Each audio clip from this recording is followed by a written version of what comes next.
This is Jarrod Horak. In this horse racing video, I will analyze the $150,000 Silverbulletday Stakes at Fairgrounds on Saturday, January 18th.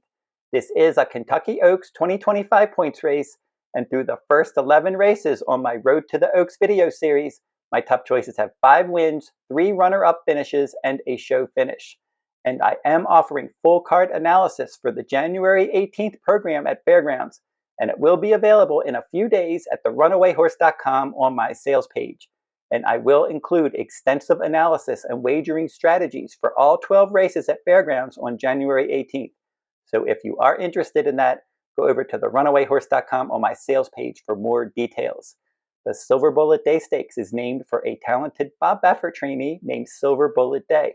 She raced from June 1998 through July 2000. And she faced the starter 23 times in her career with 15 wins, 3 runner-up finishes, and a show finish.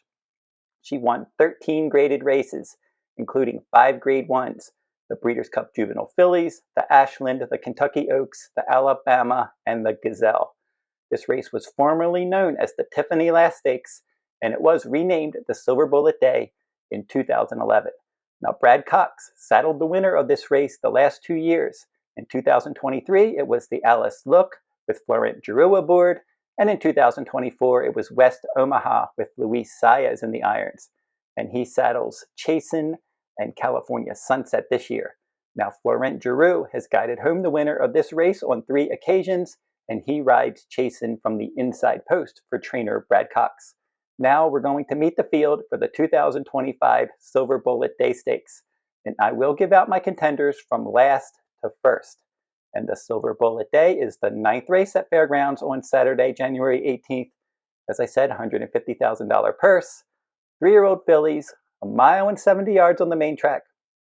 Scheduled post time, 5 o'clock p.m. Eastern time, and breaking from the inside post is Chasten, and this one with Florent Geroux aboard will probably be rallying from off the pace.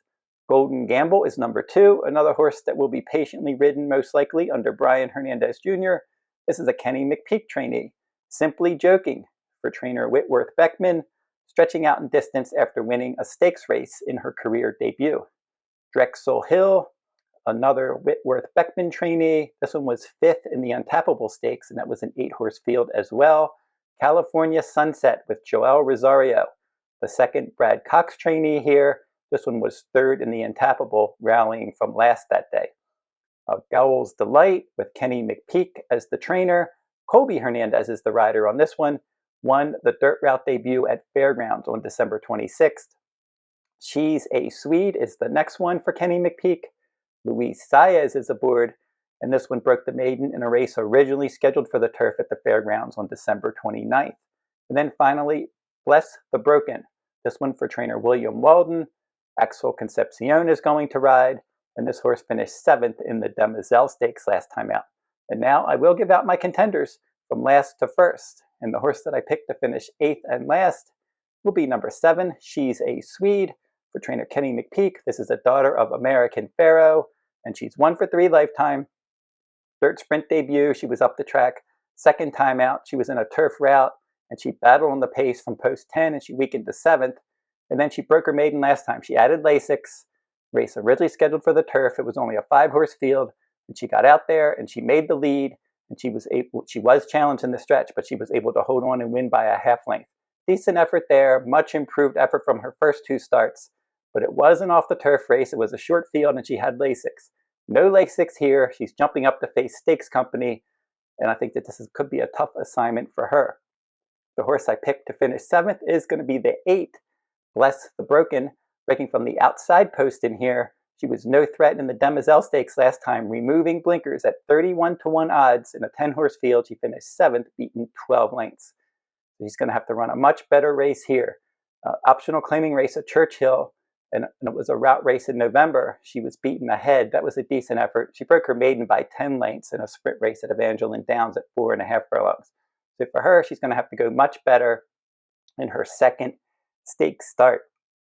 The horse I picked to finish 6th is going to be number 6, Gowells Delight, for trainer Kenny McPeek, a daughter of Practical Joke, $150,000 Keeneland sales grad from 2023. And for this one, the debut was good. She was 14-1. She stalked the pace. She pulled away in the stretch. She won by more than 5 lengths. She's going to have to run faster in here. She's facing a better field. That was an 8-horse field. Decent effort. She probably will try to stalk the pace in this spot as well. As I said, she'll have to run faster against better company. Gets a test here. We'll see how good she is. The horse I picked to finish 5th in here is going to be number 4, and that's Drexel Hill. And she was 5th in the Untappable Stakes last time. Now, that was her first start moving to the Whitworth-Beckman barn, and also her first start on dirt.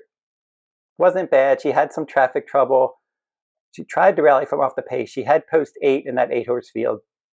So she's adding blinkers in here. Second dirt start. I can see her running a better race. She had a decent workout on January 4th. 4 furlongs and 48 and change. 4th best of 108. So for Drexel Hill, again, I can see her improving in here. Second dirt start. Maybe she can finish somewhere around mid-pack. The horse that I picked to finish 4th is number 5, California Sunset. Now, she was 4th, beating 13 lengths in her 1-turn-mile debut, and that was at Churchill Downs. But then when she stretched out to a mile and a 16th and added blinkers second time out, much better effort, stalked the pace, graduated by a neck. So that was a good, solid maiden win second time out. And then last time out, she rallied to finish 3rd in the Untappable Stakes. For the Untappable Stakes, the pace was very slow. 24-3, 49, 113-4. And we had Her Laugh controlling the pace on the front end. And for California Sunset, that the race flow was against her that day. I don't know how much more pace she's going to get in here, but Joel Rosario will ride as Florent Giroux will jump over to number 1 in this spot. That's the other Brad Cox trainee. But for California Sunset, look for her in the late going. I could see her making some noise in the stretch. Now we get down to my top 3, and the horse I picked to finish 3rd is the one, Chasten. And this one is a daughter of Into Mischief. First Defense is the dam sire. Now Lockdown is her dam. And we have some stats on Lockdown, because Lockdown was a decent runner. And for Lockdown, she ended up, she won the Yasanda Stakes in 2017. And then she was 2nd in the Grade 2 Gazelle and the Grade 2 Mother Goose. And she was 3rd in the Grade 1 Kentucky Oaks and the Grade 1 Cotillion. So Lockdown, the dam of Chasten, was a classy sort. Into Mischief is a very good sire. So she's got that nice pedigree. And I wouldn't be surprised if she stretched out and ran a quality race in here. Now for her, in her 7-furlong debut, she rallied from 7th in an 8-horse field to win nicely by 1.5 lengths. She was 3-1 odds, and she's probably going to take some action in this race. She's going to save some ground behind the speed and try to run down those speed horses in the stretch. Now for her, as I said, her rider, Florent Giroux, has won this race 3 times, and Brad Cox has saddled the winner of this race the last 2 years. So she has the connection, she has the pedigree, she has the upside, making just her 3rd lifetime start. So now we're down to my top 2. And my second choice is the 3, Simply Joking, for trainer Whitworth Beckman. And this daughter of Practical Joke debuted in a stakes race, the Letellier Memorial. And that was a good effort. She was 5-2. She stalked the pace. She was able to win by a neck. And then the show finisher was more than 5 lengths back of the top 2. So Simply Joking ran a good race in that debut against Stakes Company. And now she's going to stretch out in this stakes race in her 2nd career start. Now, interesting that I mentioned the Untappable Stakes. Her Laugh was the wire-to-wire winner for trainer Whitworth Beckman, and Her Laugh was coming off of a debut maiden victory. So Her Laugh sprinted in the debut, and then she stretched out, and she won and wired the field in the Untappable. And now Simply Joking won her sprint debut, and this is her 2nd career start. So I wouldn't be surprised under Jaime Torres if this one tried to go wire-to-wire. Good jockey trainer team here, 2 for 4. And Torres was aboard in the debut. Whitworth Beckman chose a positive return on investment with his first route starters and his non-graded stake starters. So Simply Joking, stretching out, decent speed rating last time, the best last out speed rating, and I can definitely see her getting the job done, and I wouldn't be surprised if they tried to go to the lead either. And my top choice in here is going to be the 2, Golden Gamble, for trainer Kenny McPeak. Her career debut against California Sunset, who's also in this race, she rallied to finish 3rd behind that filly. Now, she was 15-1 in the dirt route debut. 2nd time out, she stalked the pace and she powered away and she broke her maiden by 9 lengths. The runner-up was a next out winner, And this filly, Golden Gamble, as my top choice on the Untappable Stakes, she rallied from off the pace and she finished second. Now, she didn't have the best trip. The race flow really wasn't in her favor, and I thought she ran a quality race, rallying outside to finish second and finishing in front of California Sunset, a horse that beat her in her debut. The Golden Gamble, I think she can work out a better trip in here. Now, in that second career start, when she broke her maiden, she stalked the pace, and I think that she's going to be closer to the pace here. She's got a decent post position, post 2, so she might be able to save some ground. They paid $200,000 for her. I really liked that maiden win. That was a nice forward move off of her debut. And then I think her last race was deceptively good, considering the race flow was against her. And she didn't have the smoothest trip, but she rallied to finish second anyway.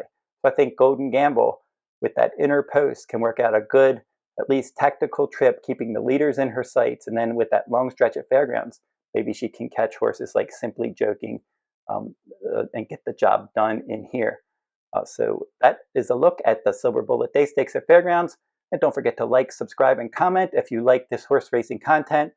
And stay tuned to my YouTube channel for all of these Road to the Oaks and Derby video series. I'm also covering the Lecomte Stakes as a video this week. In a few days, I'll probably have that one posted. So keep checking my YouTube channel for that. I'll have the Busanda Stakes as well, a Kentucky Oaks points race run at Aqueduct. So I got horse racing videos every week on my YouTube channel. So keep checking it out. And until I see you next time, good luck at the races.